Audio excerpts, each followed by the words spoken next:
Bagi setengah orang, hari pertama di sekolah hanyalah permulaan. Tetapi bagi seorang murid baru, ia penuh dengan persoalan. Adakah aku akan diterima?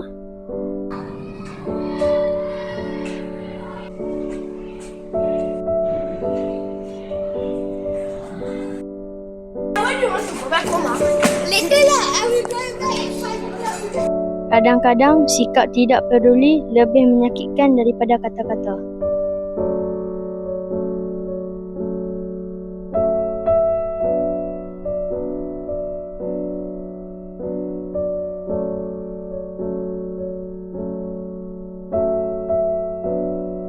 Kamu ikut cikgu masuk kelas ya?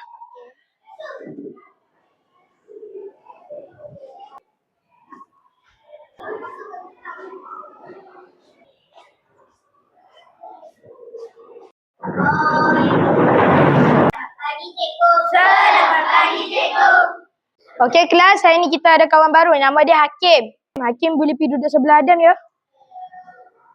Adam, Hakim duduk sebelah kamu ya? Baik, cikgu.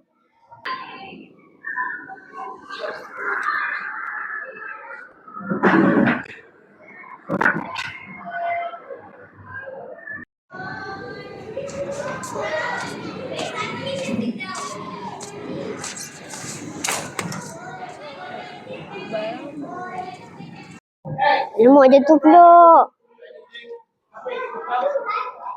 Okey tak? Okey. Kasih nak tolong aku. Kita bukan kelas sekali ya? Lah. Jom ikut aku. Jom. Hormat bermula dengan melihat orang lain sebagai insan yang perlu dihargai.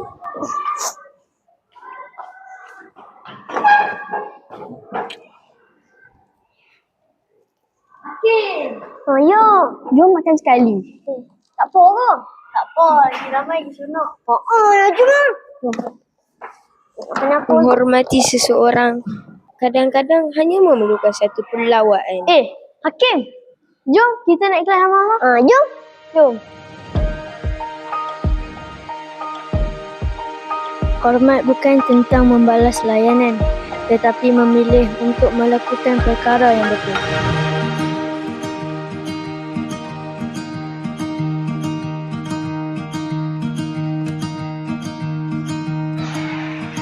Kita pecahkan kepada 2 kumpulan, okey? Okey.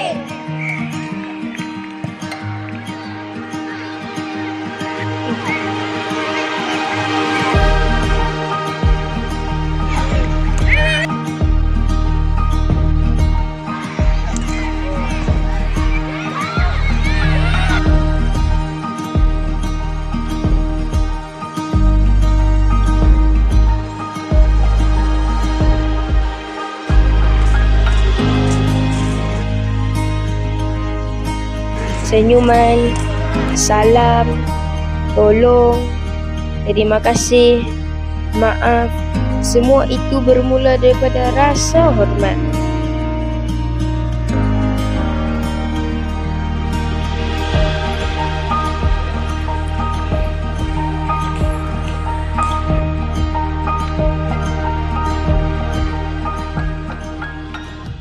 Apabila satu kebaikan dilakukan, ia akan mula tersebar.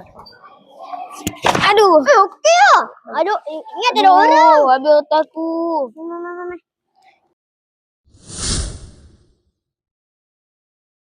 Kenapa tolong aku? Sebab dulu ada tolong aku. Aku tolong orang balik. Apa jadi? Dia jatuh Bangun. Nah, aku Hakim. Aku Daniel. Okey, aku Adam. Raya.